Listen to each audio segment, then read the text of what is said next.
Dan Fenelon is a muralist from Morris County, New Jersey. He specializes in creating murals in public spaces and has done one-man shows in galleries all across the United States. Using vibrant colors to create his layered artwork, Dan's designs have found their way onto the shelves in Walmart, as well as on clothing and accessories. Now, Dan is turning his attention to a new frontier, virtual reality, with limitless applications.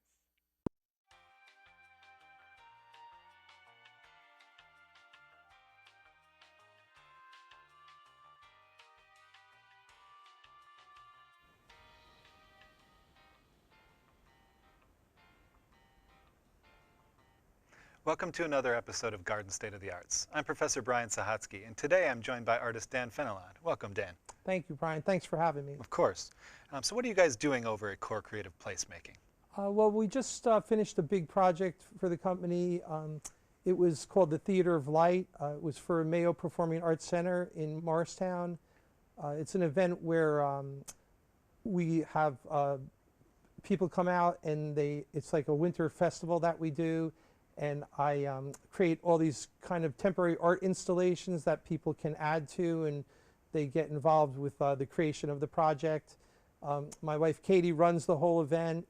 We have, she hired these dancers who dress like butterflies. They come out and they dance, and they're all electrified. And then we have the students from the Mayo Performing Arts Center sing, and we have a star parade, and we light up the whole park with lights. And it's a really successful event. It's the second time we've done it, and it's just getting bigger and bigger. What made you want to start something like Core Creative? Well, you know, it was kind of a fusion between me and my wife. We both have like different skill sets, but we're both in the creative field. She's really, really good at creating events and managing events, and I'm really good at building stuff. So it's like it's a really good marriage between us for the company. And did you expect Core Creative to take off the way that it has? Well, we were absolutely. We've been hoping that it would take off, you know, and we're really satisfied with the direction it's going in now. You started off by making murals. Were there any muralists or styles that you were particularly drawn to early on? Well, you know, one of my favorite artists is Keith Haring. I also like, of course, Diego Rivera. We can't say murals without mentioning his name. And then I love artists like Ron English, and you know, more contemporaries like Tristan Eaton. And I love, you know, the graffiti artists that are, you know, out now. So yeah, you know, a lot of different influences there. Could you explain neo-expressionism and maybe how that influences your work?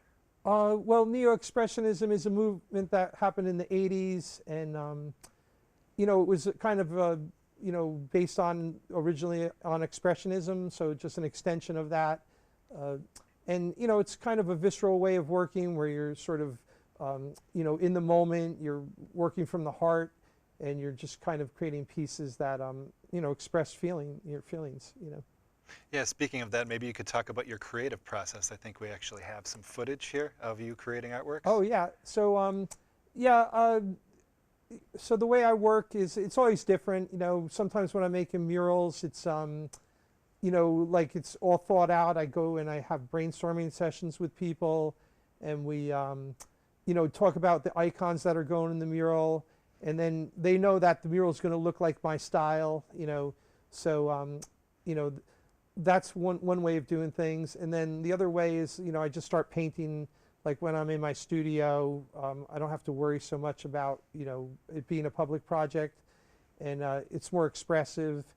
And then sometimes I work from my sketchbooks, because I have a lot of sketchbooks, and I find images in there that really resonate with me. And then I try to create artworks based on those sketches.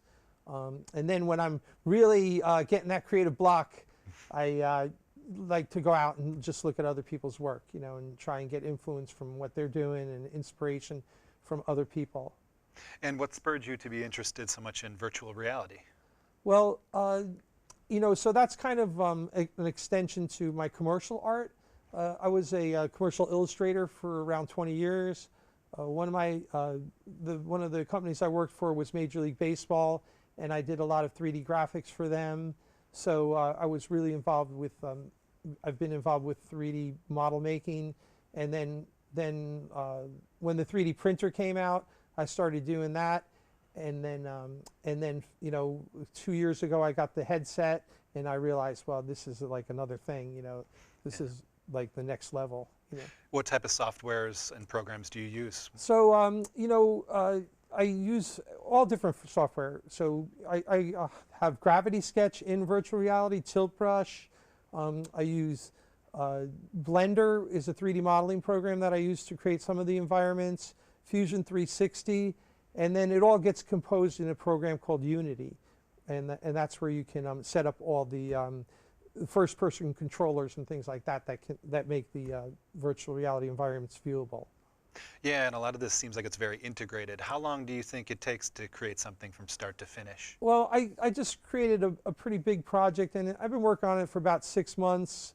You know, I don't work on it every day. Obviously, I'm working, so you know, yeah, and I'm still tweaking it. You know, there's still things to be done to the environment. So who knows when they're done? Sometimes they go fast. Sometimes they take a long time. You know.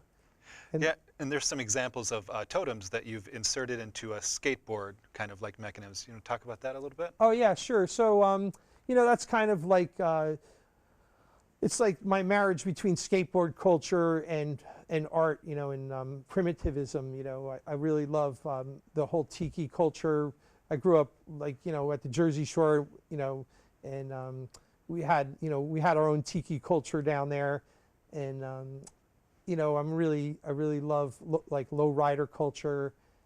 And so, you know, I just started taking my 3D images, and I've always painted skateboards, so I just started cutting holes in them and inserting the little figurines in there, you know, and then make them like wall hangings, so they're kind of totem-esque in a way. Were there ever any designs that you thought maybe this would look great on clothes, maybe in that snowboard culture? Or? Oh yeah, yeah. I mean, I've worked with a lot of companies and design clothes. I used to work for, back in the 80s, I did work for a company called Unique Boutique in New York City, and I hand painted clothes for them. And then after that, started doing some screen printing of my own T-shirts and things like that. And you know, just came up with crazy patterns. You know, like I said, in those days, you know, anything went, the crazier the design, the better, you know. Yeah, do you think projects like that, or maybe back to virtual reality, do you think is the future of art making? Well, you know, I'm not going to say it's the entire future. You know, it's just another venue that artists can use. You know, I think people are getting into these more immersive experiences now. You know, they don't want to just go to a museum anymore. They want to have, you know, they want it to be interactive. You know, and I think virtual reality and augmented and mixed reality lends itself to that really well. You know, so I definitely think that is in the future. You know, that's going to become more prevalent in our society. Definitely. Do you want to talk about a project that you've been most passionate about in the past? Well, one that comes to mind is I worked on a mural in Newark. Okay, it's a 50-foot high mural. I worked with a foundation called the Barrett Foundation, and we created a 50-foot high mural. We worked with 500 kids from the city, and it was a mural to welcome the Dalai Lama to the International Peace Summit in Newark. So I was really proud of that project. Okay, and that mural is still up, right? It is. It's still there. Yeah, we had a big opening for it. All the kids came out. We had gospel singers. We had dancers from Arts High there. Mayor Cory Booker spoke at the time. It was really fun. So where else could we find examples of your art, either on exhibition or for sale? So presently I'm showing at the Novato Gallery in Jersey City, and I'm also showing at a new gallery that's going to be opening in Morristown on South Street, and that's going to be in April. Okay. Would you change any artworks that you've produced in the past? Oh yeah, yeah, absolutely, yeah. You know, that brings to mind a story of an artist that I knew, Knox Martin. He was from the 1950s, and one time he went into the Metropolitan Museum, and he saw one of his paintings, and he brought paint in, and he started painting it right in the museum. And the guard came up and knew who he was and said, "Excuse me, Mr. Knox, you can't do that." And so I think artists are always like wanting to change everything they do, you know. Yeah. So what's next for Dan Fenelon? Well, you know, I'm going to continue. Right now I'm teaching virtual reality in an artist grant program to high school students. You know, and I love working with high school students. I do a lot of artist in residency programs, and so that's going to be in the future. Core Creative is we're doing a lot of new projects for Core Creative placemaking, and then the mural making. I've got probably about 4 months of mural making coming up. And then one other project, I just got, you know, I just found out that they okayed a mural that I'm sorry, it's a sculpture that I'm going to be doing at the, in South Orange at the Wildflower Sculpture Park. All right, sounds really interesting. Yep. All right, thanks so much for joining us. This has been another episode of Garden State of the Arts. Okay, thank you.